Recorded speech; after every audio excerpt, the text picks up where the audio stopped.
So there is a lot of chart out there, and picking the right one can be a little bit tricky. Like what you would choose, a bar chart or a pie chart? Oh yeah, I know, we will talk about the pie chart in a bit.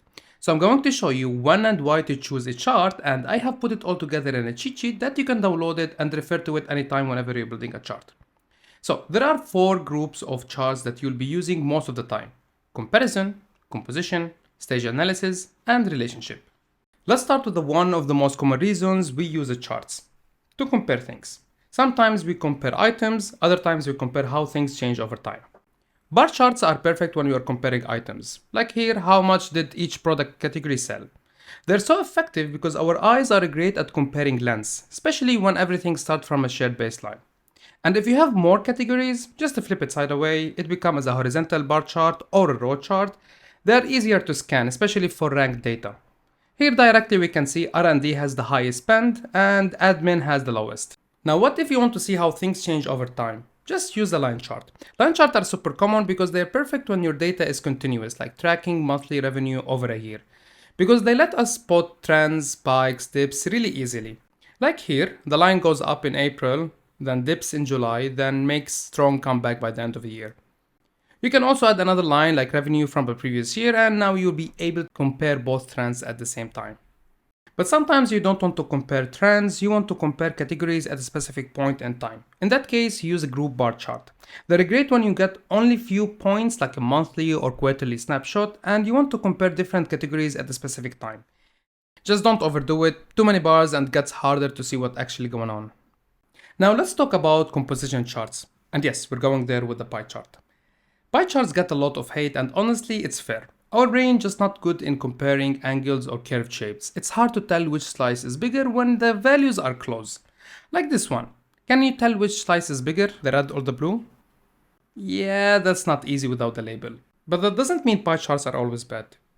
If you're showing few parts and you're not asking people to compare them precisely, then they can actually work. Like this example, we are seeing the total, where our total leads are coming from, and we can see social channels are the highest.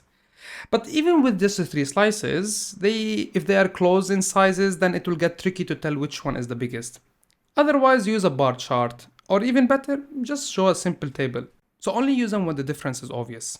Now, if you want to track how composition changes over time, use tag bar chart.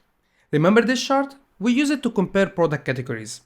But what if we also want to know how much was bought online and how much was in store? We can stack the bars and then we can see both the total and how much each bar contribute all in one view.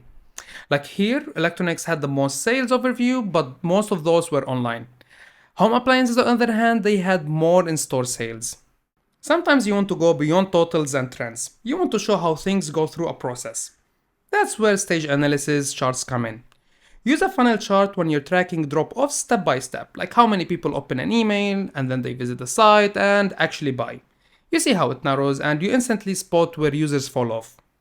Now Sankey charts, they take it a step further and they show where people go, not just how many. Like in this one, you can see how traffic splits and the flow through each stage of sign up. Just make sure the paths are readable. If you add a lot, it will become like spaghetti. What if you want to see how things relate to each other? Scatter plots are perfect for this. Each dot here is a data point and together they reveal patterns. Like this example, if we spend more money on the marketing, then we will get like higher revenue, like clear upward trend. Another example, study hours versus exam scores. Like most of the students were following the pattern. Who study more, they get like more scores, but there is this one dot, this is totally outlier. And here, employee age versus productivity. The dots are scattered, no clear relationship.